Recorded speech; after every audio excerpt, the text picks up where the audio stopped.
Hello. Welcome to the reaction channel of Matt. I added the of Matt because, little aside as we begin, I thought it would be kind of fun to just call it the reaction channel, and maybe I would get some viewers who are looking for reactions to content very different from the kind of content that I'm interested in, and present it in a way very different from the way I present the information.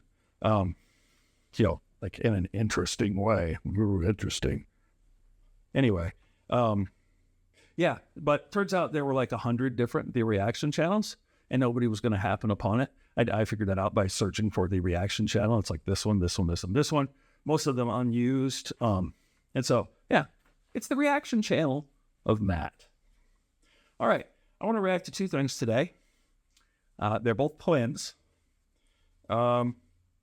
And I want to make a few points about kind of experiencing works of art or literature, and how I think you should do it, and how I think everybody should do it, or at least how I do it.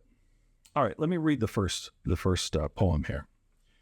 All right, it's called The Picture. It's by Ezra Pound. The eyes of this dead lady speak to me, for here was love, was not to be drowned out, and here desire, not to be kissed away. The eyes of this dead lady speak to me. And that's the poem. Now, when we think about what this poem means, right? How do we approach it? The way I approached it as a young person, I don't know, late teens, early 20s, was, I had no idea who's the dead lady, right? Doesn't matter. This hit me right in the gut. And there were reasons, personal reasons for me that it did that. But to me, this is about how one stands in relation to a work of art or literature or even philosophy. The eyes of this dead lady speak to me. We're talking about this dead lady.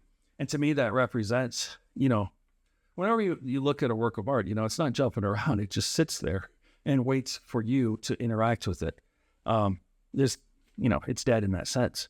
And yet it speaks to you, right? In this silent way, kind of this spiritual way, this almost visceral way too, right? When I was a kid, I used to ride my mountain bike around town and get up to all kinds of naughty things and illegal things and vandalism and whatnot.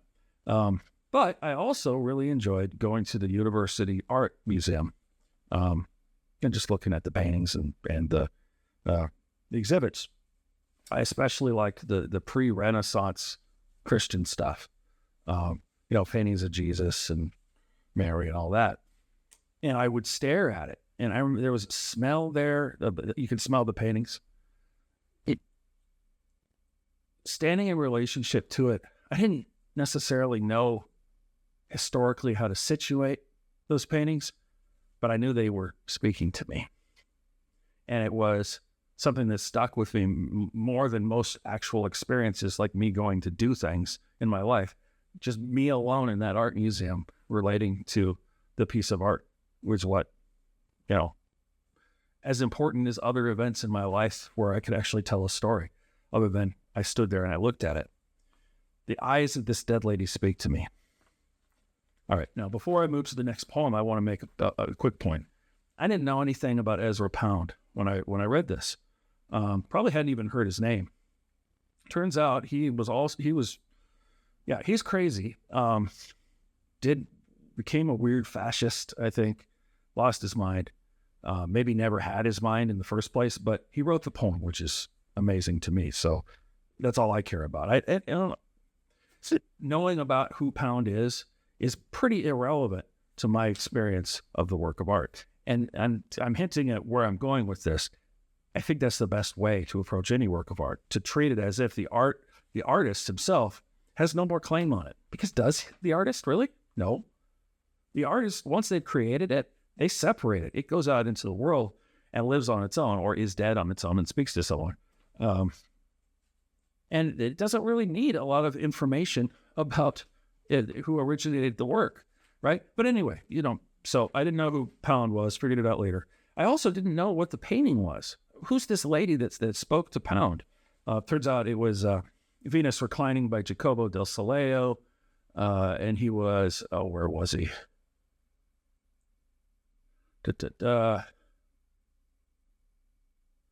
National Gallery in London, right? Never been there. I have seen you can see the painting online if you want, and it's okay. It doesn't speak to me. But the poem about it speaking to him does speak to me. And I always take this poem with me because it inspires me to look at new works of art, right? To approach things naively and brazenly, and to just take the art for what it gives me. Fuck everything else. Okay, next thing. Stations of the Cross by Fernando Pessoa.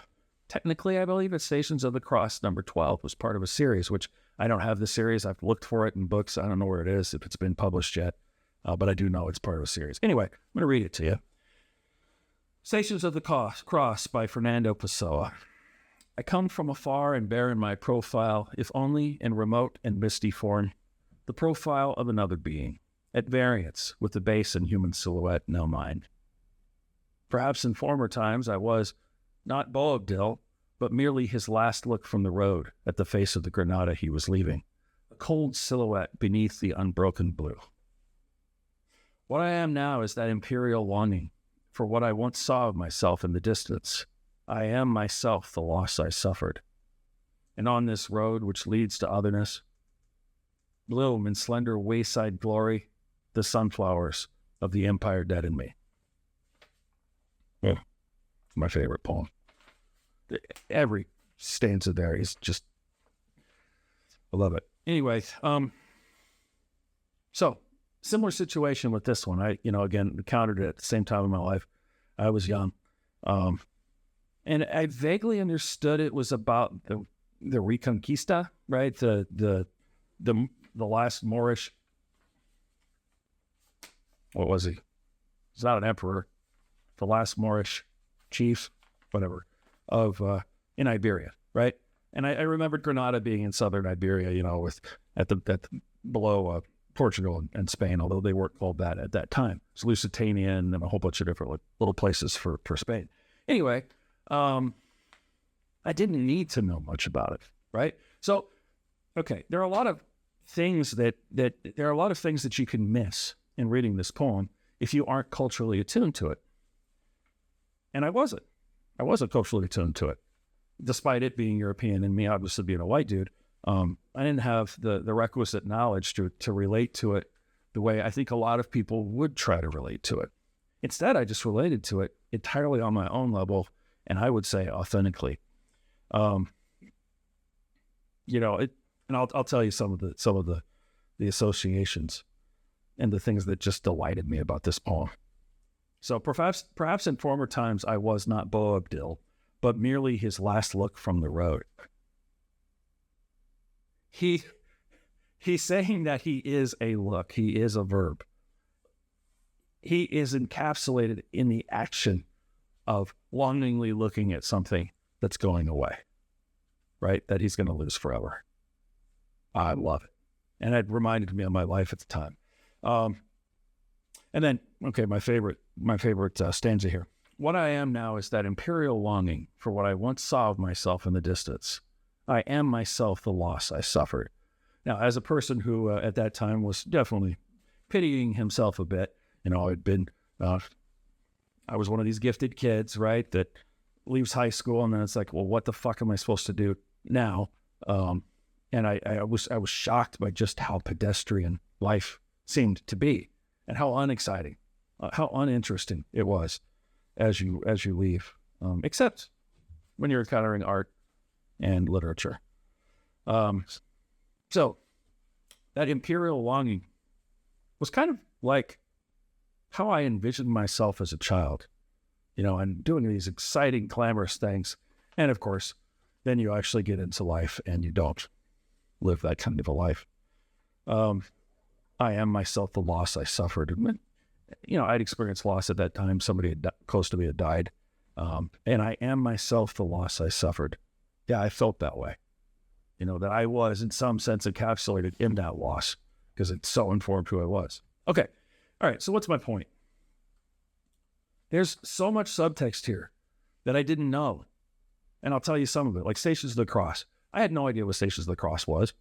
I've never been Catholic. It's a Catholic thing, right? Portugal was mainly Catholic, and Pessoa is Portuguese.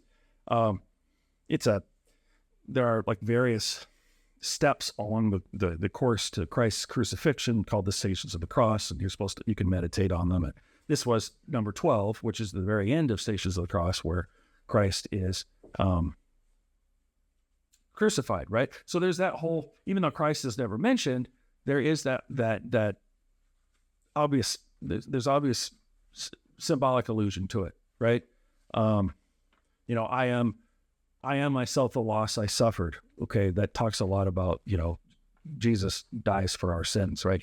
His loss of his life fundamentally changes the relationship between God and man, in Christian theology. He is himself that loss. That's his main significance, right? Honestly, that was lost on me. So the tie-in with Christ, the tie-in with Boabdil, who is very interesting, that I knew nothing about. All of it I didn't know, but I brought my own associations to it. And now let me get to my point. I think the best way to experience art, and the only way to really do it with bravery, is to do it naively. To approach it as yourself, authentically, and not apologize for who you are individually, right? Because there are a lot of people out here who, I'll give you an example. Let's say you're going to read Kafka for the first time. You want to read The Castle. I remember when I first did. And you're aware of, people say he's one of the most significant writers of the 20th century. There's been just volumes and volumes of critical work done on his work. There are, well-paid PhDs who write books and journal articles and books about various aspects of Kafka and Kafka's work. You could be intimidated by that fairly easy and think that you need to have some kind of a filter from someone else to be able to truly experience his work. You don't. You have everything you need already to go appreciate great works of literature and great works of art. You've got yourself. And whatever way you react to it, that's the only way. It's the only way that matters, right? Learning, so, what else am I getting at? I think art has taken somewhat of a turn in a lot of ways towards identity and towards culture and trying to bring out, who is the author, right? And include cultural allusions that identify the author as being of this or that sect or Greek. And that's why that's totally okay. And artists can do whatever the fuck they want. That's why it's art. You get to go express yourself. It doesn't matter what you do, your things. But you shouldn't feel, as the audience, in any way insufficient to the task of relating in an authentic way to art. Go at it naively. That's how you're going to make your most important associations and have the strongest feelings. And to do that, you have to be selfish. You have to say, I'm taking this piece here, I'm taking it for me, and it is going to be what I need it to be for me. You don't have to, it's not like we're all trying to get into the same boat here. It's an individual experience, right? Trying to experience art in a collective way. It's gross to me. Sorry. I'm a white Western guy. What are you going to do? All right. So, yeah. Value your naivete. Value who you are as the audience. And approach the art and let it speak to you. Right? That's holy. That's doesn't get any better than that. All right.